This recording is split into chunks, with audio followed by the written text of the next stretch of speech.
Ouais, je suis en direct, ouais. La dernière fois, j'ai fait une intervention avec les filles là-bas, là, sur Fleury, Ouais. et on parlait des croyants. On parlait de croyances, de christianisme, de judaïsme, d'islam. Viens, on s'éloigne. Ouais, parce que là on est un peu. Et bon, bah moi je disais, je maintenais qu'il y avait une intervention, il y avait une puissance ou des puissances qui sont intervenues, qui ont modifié le climat, qui ont modifié la terre. Les animaux dangereux pour les êtres humains, ils les ont exterminés. Ceux qui n'étaient pas trop dangereux, ils ont atténué leur dangerosité. Donc on est d'accord, il y a quelque chose, quoi. Il y a quelqu'un, il y a quelque chose. Il y a du divin, quoi. Voilà, il y a du divin, c'est ça que je voulais dire. Alors je voulais parler à tous ceux qui nous bassinent avec la fin du monde, avec la fin des temps, avec toutes ces histoires. Écoutez bien, l'être suprême, il nous a tous donné une étincelle de vie. Tout le monde a une étincelle de vie.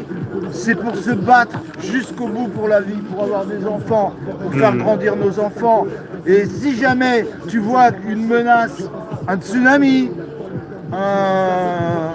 peu importe, un volcan, quoi qu'il advienne, si tu vois un cataclysme qui va emporter ta famille, tu es obligé de te battre pour la vie. T'as pas le droit de rester comme ça et d'attendre la mort. D'accord, ok, c'est interdit par toutes les croyances. Tu dois te battre pour la vie.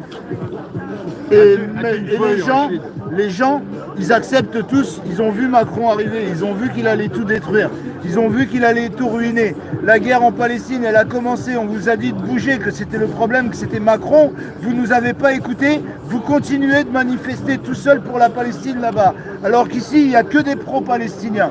Mais ce qu'il y a, c'est qu'ici, les gens, ils ont compris que le problème de la Palestine, c'était Macron. D'accord? Donc voilà, ce que je veux dire au niveau des divinités, de Dieu, des croyances, des religions, moi je pratique aucune religion. Mais je suis musulman, chez moi c'est l'islam, c'est que tu dois te battre jusqu'à la fin de ta vie. Tu n'as pas le droit d'accepter la mort. Oh, c'est marqué, la fin du monde. Il y a marqué, je te disais tout à l'heure. 30 secondes s'il te plaît, tu m'interpelles là. C'est pas, tu vois, il y a marqué dans les livres qu'à 8 heures, ça va être la fin du monde. Alors j'accepte, oui, voilà. Non, tant que tu peux changer les choses, tu dois te battre pour la vie. Donc voilà, c'était un truc super important. Je voudrais reparler encore de la Palestine, de mes frères. Nous, on est des racistes. Moi, je suis un rebeu. Depuis les années 75, 76, 77, on est avec la Palestine. Hein? Vous croyez que ça a démarré le 7 octobre? La Palestine, au cas où vous avez oublié, bien, on sait parce qu'ils sont sur la fête. Au cas où vous l'aurez oublié, la Palestine. Quand ça a démarré les problèmes là-bas en Palestine, Macron il a envoyé 4500 soldats, c'est-à-dire un des fleurons de la Royale, un des derniers bateaux que la Royale elle a sorti, il était là-bas à côté de la Palestine en attente avec 4500 soldats. Comment Macron le savait? Hein? Il a envoyé 5 ou 6 milliards. Là maintenant actuellement il n'arrête pas d'envoyer des armes. Ok? Alors le problème de la Palestine, il se réglera ici quand on en aura fini de Macron. Vous croyez que nous on n'aime pas les Palestiniens, mais on aime les Palestiniens. Mais le problème il va se régler quand on aura réglé le problème de Macron. Hein? Et là, regardez maintenant, on est tous divisés. On est tous divisés. Hein? Ben, y a rien qui avance.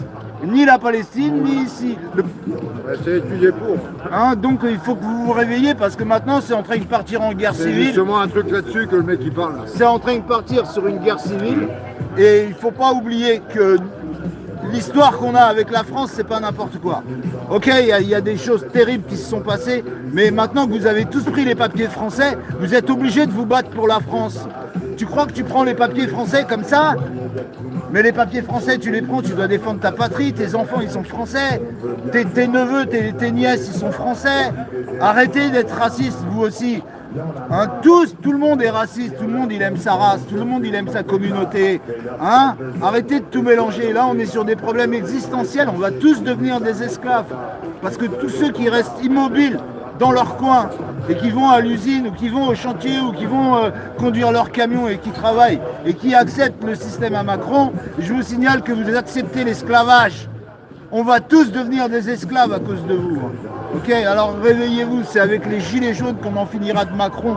Hein, maintenant, on est dans la merde parce que les manifestants pour la Palestine, le gouvernement, mais putain Pierrot, tu fous vraiment la merde toi. Non, mais hein, les manifestants pour la Palestine, maintenant vous êtes en danger.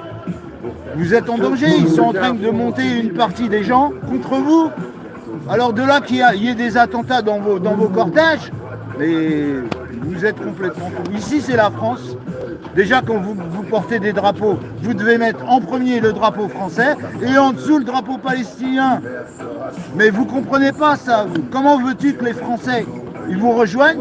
Il n'y a que des drapeaux palestiniens.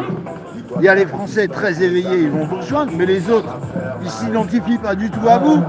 Alors tu mets un drapeau français en tête et en dessous tu mets le drapeau palestinien, il n'y a pas de problème. Mais là, vous êtes tous en train de faire le jeu du Mossad. Hein. Tout ça, c'est le Mossad, c'est des experts en manipulation. Éloigne-moi de lui parce que lui c'est un bavard et il est un peu casse-couille. Il est gentil mais il est casse-couille. Non mais arrête de parler parce que c'est important ce que j'ai à dire. Vas-y, je t'écoute, je dis rien. C'est important. Écoutez bien mes frères, écoutez bien. La guerre à Gaza, elle a commencé parce qu'une bande de malades, ils sont allés mitrailler soi-disant des civils. D'accord? La guerre, le Pakistan et l'Inde, c'est la même chose. Il y a une vingtaine de mecs qui sont allés, ils ont tué des hindous. Alors réveillez-vous, tout ça c'est des manipulations du Mossad. D'accord? Rappelez-vous les attentats là, Charlie Hebdo. Bah c'est pareil, c'était des manipulations. Hein? Et là on va sur une guerre mondiale. Ils ont besoin d'une guerre mondiale pour tout réinitialiser. Ou une guerre mondiale, ou une guerre civile sanguinaire. Hein? Alors si jamais vous ne venez pas avec nous, on ne va pas y arriver. Hein. Il faut que toutes les forces de France avancent tous dans le même sens. Avec les agriculteurs, avec les gilets jaunes, avec les blouses blanches. Arrêtez de vous diviser. Regardez qu'est-ce qu'ils nous font dans les cités. Vous avez vu comment la police elle vous torture? Pourquoi la police elle vous torture comme ça? Parce que vous en avez rien à foutre de votre pays. Alors maintenant la police elle fait ce qu'elle veut. Elle sait qu'il n'y a personne qui va venir vous défendre. Hein? Alors rejoignez-nous, vous avez des papiers français, vous êtes nés à, hein? Vous faites partie de la France, vous parlez français, vous êtes de la France. Même que vous la détestez, même que vous avez des histoires avec elle, vous êtes obligés de vous battre pour la France parce que sinon vos enfants, vos neveux, vos cousins, vos mères, vos sœurs, vos tantes, tout cela ils vont en pâtir. Hein? Les racistes ils sont en train de s'organiser et spécialement contre la communauté musulmane et surtout les Algériens. Parce que les Algériens ils font partie de ce pays. Voilà, c'est pour ça ils veulent vous dégager. Hein? Ils veulent vous dégager parce qu'ils savent que vous avec les Français vous allez tout inverser. Voilà, c'était un petit coup de gueule que je voulais faire. Bah merci. Hein. Sergent chef israélien.